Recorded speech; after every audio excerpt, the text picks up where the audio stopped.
Hai Sobat Prima Indisoft, jangan lupa subscribe dan like channel ini ya. Halo Sobat Prima Indisoft, berjumpa lagi dengan saya Miss Vera, The Math Fairy dari Prima Indisoft. Nah, pada video kali ini kita akan bersama-sama membahas tentang perbedaan relasi dan fungsi. Yuk langsung saja. Jika kalian mendengar kata relasi, apa yang ada di pikiran kalian? Bisnis, pertemanan, pacaran, dan lain sebagainya. Memang relasi itu artinya hubungan. Begitu juga dalam matematika. Relasi yang dimaksud adalah hubungan antara suatu himpunan dengan himpunan lainnya. Relasi dari dua himpunan dapat dinyatakan dengan 3 cara. Pertama, yaitu dengan diagram panah. Diagram panah merupakan cara yang paling mudah untuk menyatakan suatu relasi. Diagram ini membentuk pola dari suatu relasi dalam bentuk gambar arah panah yang menyatakan hubungan antara anggota himpunan A dengan anggota himpunan B. Misal, ada 3 orang anak yaitu Arga, Bima, dan Cita. Mereka diminta menyebutkan makanan kesukaannya nih. Arga ini menyukai bakso, Bima menyukai sate, dan Cita menyukai bakso dan sate. Bentuk diagram panahnya seperti ini.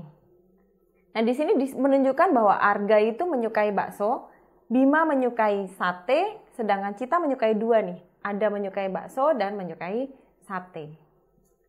Cara yang kedua adalah dengan himpunan pasangan berurutan. Caranya dengan memasangkan himpunan A dengan himpunan B secara berurutan. Seperti contoh tadi, relasinya dapat dinyatakan dengan himpunan pasangan berurutan seperti berikut. Arga menyukai bakso, Bima menyukai sate, Cita menyukai bakso, dan Cita juga menyukai sate. Maka pasangan berurutannya menuliskannya adalah Arga, bakso, itu dalam tanda kurung. Kemudian Bima, sate dalam tanda kurung juga. Dan di sini Cita menyukai bakso dan menyukai sate. Jadi Cita itu menuliskannya Cita, bakso dalam tanda kurung, Cita, sate dalam tanda kurung. Jadi, relasi antara himpunan A dengan himpunan B dinyatakan sebagai himpunan pasangan berurutan X, Y dengan X anggota A dan Y anggota B. Cara yang terakhir adalah dengan diagram Kartesius. Seperti bidang Kartesius, diagram Kartesius untuk menyatakan relasi ini berupa dot atau titik-titik. Kita ambil contoh relasi yang tadi. Di sini Arga menyukai bakso, artinya Arga itu posisinya di X. Bakso itu posisinya sebagai Y. Maka di sini kita meletakkan Arga, di sininya bakso. Arga menyukai bakso, di sini ada dotnya. Kemudian Bima menyukai sate, Bima menyukai sate. Kemudian Cita itu menyukai 2, yaitu bakso dan sate. Maka di sini dotnya itu ada 2, di tempat bakso dan sate. Fungsi atau pemetaan masih termasuk dalam relasi. Suatu relasi disebut fungsi jika semua anggota himpunan daerah asal atau domain dipasangkan tepat satu ke daerah kawannya atau kodomen. Fungsi yang memetakan himpunan A ke B dinyatakan dengan simbol sebagai berikut. Fungsi dikelompokkan menjadi 3 jenis, yaitu fungsi injektif, surjektif, dan bijektif.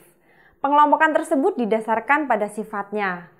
Yang pertama, fungsi injektif.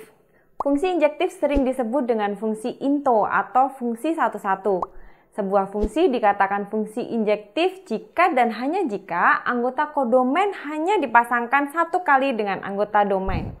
Perhatikan gambar berikut. Di sini dikatakan fungsi apabila bagian sebelah kanan itu tidak memilih double 2. Nah, sekarang kita akan mengacunya ke fungsi yang pertama nih, injektif. Fungsi injektif itu seperti apa? Pada prinsipnya fungsi injektif adalah bagian kodomen itu hanya dipilih 1 kali. Boleh tidak dipilih, tetapi tidak boleh dipilih 2 kali, seperti ini. Selanjutnya, fungsi surjektif atau onto memiliki ciri yaitu anggota kodomennya boleh memiliki pasangan lebih dari 1, namun tidak boleh ada anggota kodomen yang tidak dipasangkan. Perhatikan gambar berikut ini. Nah, di sini adalah fungsi surjektif.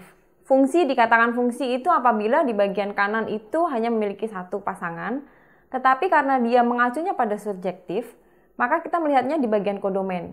Tadi dikatakan bahwa kodomen itu boleh memiliki pasangan lebih dari 1, di sini ada yang double, tetapi tidak boleh anggota bagian dari kodomen ini yang tidak berpasangan, jadi tidak boleh jomblo.